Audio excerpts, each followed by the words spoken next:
This is Mrs. Frisby and the Rats of NIMH, Chapter 3. This chapter is titled The Crow and the Cat. Mrs. Frisby looked again at the sun and saw that she faced an unpleasant choice. She could go home by the same roundabout way she came, in which case she would surely end up walking alone in the woods in the dark, a frightening prospect. For at night the forest was alive with danger. Then the owl came out to hunt, and foxes, weasels, and strange wildcats stalked amongst the tree trunks. The other choice would be dangerous too, but with luck it would get her home before dark.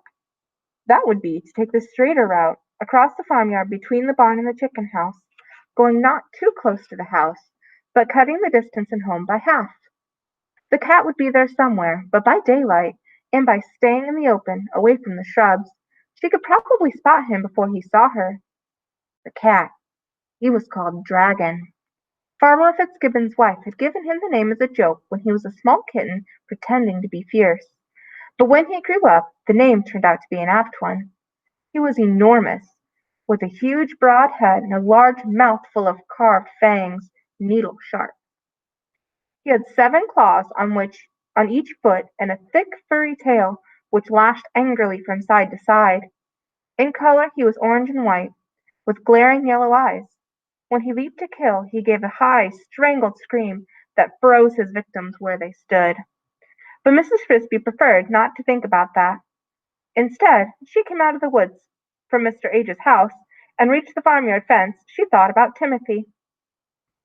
She thought of how his eyes shone with merriment when he made small jokes, which he did frequently, and how invariably kind he was to his small scatterbrained sister Cynthia. The other children sometimes laughed at her when she made mistakes, or grew impatient with her because she was forever losing things. But Timothy never did. Instead, he would help her find them, and when Cynthia herself had been sick in bed with a cold, he sat by her side for hours and entertained her with stories. He made these up out of his own head, and he seemed to have a bottomless supply of them. Taking a firm grip on her packets of medicine, Mrs. Frisby went under the fence and set out towards the farmyard. The first stretch was a long pasture. The barn itself, square and red and big, rose in the distance to her right. To her left, farther off, were the chicken houses. When at length she came abreast the barn, she saw the cattle wire fence that marked the other end of the pasture.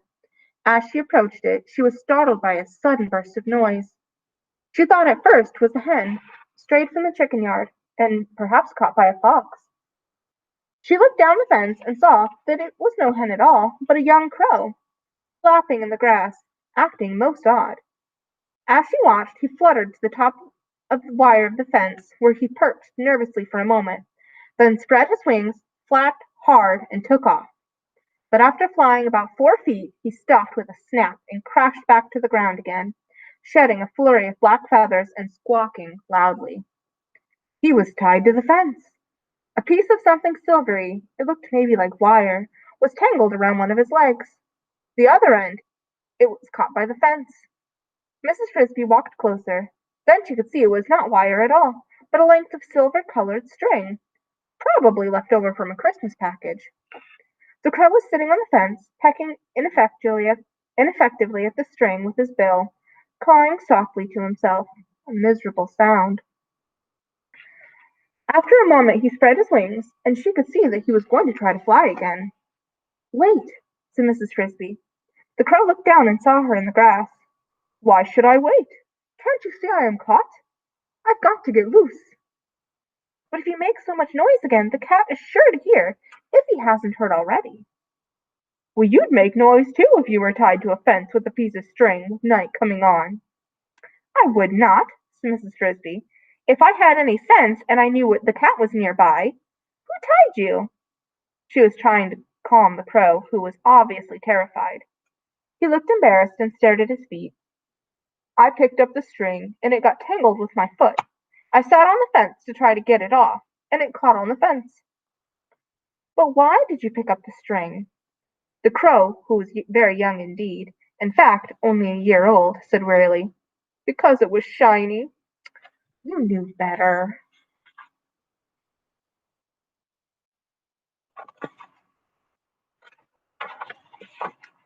I had been told, bird brain, thought Mrs. Frisby, then recalled what her husband used to say.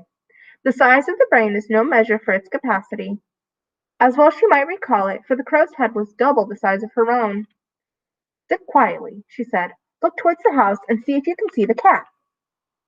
I don't see him, but I can't see behind the bushes. Oh, if I could just fly higher.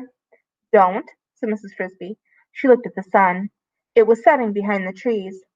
She thought about Timothy and of the medicine she was carrying. Yet she knew she couldn't leave the foolish crow here to be killed, and killed surely he would be before sunrise, just for a want of a few minutes' work. She might still make it by dusk if she hurried. Come down here, she said, and I'll get that string off. How? Said the crow dubiously. Don't argue, I have only a few minutes. She said this in a voice so authoritative that the crow fluttered down immediately. But if the cat comes, he said, if the cat comes, he'll knock you off the fence with one jump and catch you with the next. Be still. She was already at work with her sharp teeth, gnawing at the string. It was twined and twisted and twined again around his right ankle, and she would have to cut through it 3 times to get it off. As she finished the second strand, the crow, who was staring at the house, suddenly cried out, I see the cat! Quiet, whispered Mrs. Frisby. Does he see us? I don't know. Yes, he's looking at me. I don't think he can see you. Stand perfectly still. Don't get in a panic. She did not look up, but started on the third strand. He's moving this way. Fast or slow? Medium. I think he's trying to figure out what I'm doing. She cut through the last strand, gave a tug, and the string fell off. There, you're free. Fly off and be quick. But what about you? Maybe he hasn't seen me. But he will. He's coming closer. Mrs. Frisby looked around, and there was not a bit of cover anywhere near. Not a rock, nor a hole, nor a log. Nothing at all closer than the chicken yard, and that was in the direction the cat was coming from, and a long way off. Look, said the crow, climb on my back, quick, and hang on. Mrs. Frisby did what she was told, first grasping the precious packages of medicine tightly between her teeth. Are you on? Yes. She gripped the black feathers on his back, felt the beat of his powerful black wings, and felt a dizzying upward surge, and her eyes shut tight. Just in time, said the crow, and she heard the angry scream of the cat as he leapt to where they had just been. It's lucky you're so light. I can scarcely tell you're there. Lucky indeed, thought Mrs. Frisby. If it had not been for your foolishness, I'd never have gotten into such a scrape. However, she thought it wise not to say so under the circumstances. Where do you live? Said the crow. In the garden patch near the big stone. I'll drop you off there. He banked alarmingly, and for a moment Mrs. Frisby thought he meant literally. But after a few seconds, so fast as a crow fly, they were gliding to the earth a yard from her front door. Thank you very much, said Mrs. Frisby, hopping to the ground. It's I who should be thanking you, said the crow. You saved my life. And you mine. Ah, but that's not quite even. Yours wouldn't have been risked if it had not been for me. Me and my piece of string. And since this was just what she had been thinking, Mrs. Frisby didn't argue. We all help one another against the cat, she said. True, just the same, I am in debt to you. If the time ever comes when I can help you, I hope you will ask me. My name is Jeremy. Mention it to any crow you see in these woods, and he will find me.